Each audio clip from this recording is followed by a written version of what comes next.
Hapa tuko Bwawani Visegese, ni sehemu ya eneo la viwanda. Tumekuja kwenye eneo la Mama Mvura, tuko na mwenyekiti, tupo na wakili wangu wa kimataifa ambaye viwango vyake havipo hapa nchini, anaitwa Machumu. Chezea wewe. Kwa hiyo huyu mama ameolewa zaidi ya miaka 25. Bahati mbaya kwa mapenzi yake Mwenyezi Mungu hakubahatika kupata mtoto. Kwa hiyo mume wake akaamua kuoa mke mwingine. Sasa katika maisha mume akamfukuza, bi mdogo akazaa watoto, bi mkubwa huyu bi mdogo hakuzaa. Mwanamume akamfukuza. Kumfukuza sasa, mama akaja akalalamika ofisini. Nikamfuata yule mzee, ni mzee sana, anaumwa. Nikaona nimuombe, nikumshauri aweze kumconsider kwenye mali alizonazo, kwa sababu miaka 25 wamevuna mali nyingi sana. Mzee akakataa kabisa, akasema huyu sio mke wake, alikuwa mfanyakazi wa ndani. Nikatumia watu wake wa karibu, mzee akagoma. Ikabidi huyu mama tumsaidie aende mahakamani. Ameenda mahakamani, kaendesha kesi, kashinda, na hili eneo mahakama imemgawia kama sehemu ya mali yake.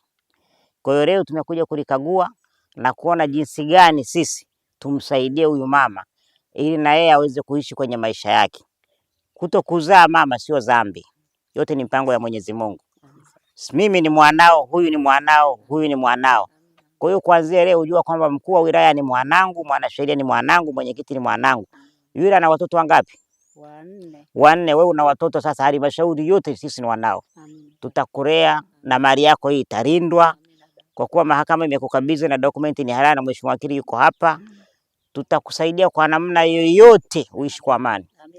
Na mwenyekiti, ni kuombe mtu yataka aone ubaya wa serikali akanyage kwenye hii eneo la huyu mama, kwa sababu ameshinda kesi na mahakama imempatia.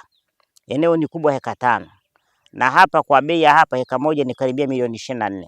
Sahihi kabisa. Sasa tuone namna achukue heka 2 auze, ambaye anapata tuseme hata milioni 48, tumtafutie eneo ajenge nyumba nzuri, sisi tutaisimamia. Alafu hili eneo lingine anaweza akalima, tumsaidie namna gani ya kulima, na hapa ni eneo zuri sana, pande hata mahindi.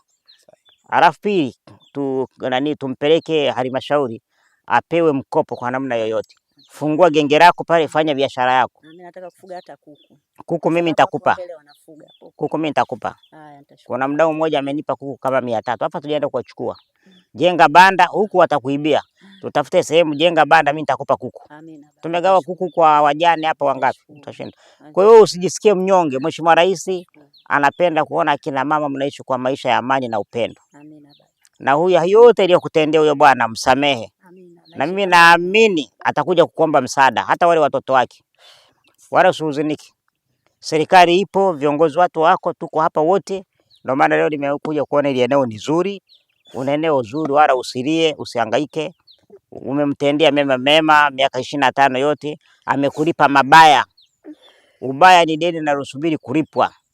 Wewe tulia, serikali ipo, naliaje na serikali iko hapa. Ndio maana tuko hapa leo, tuko nyuma yako.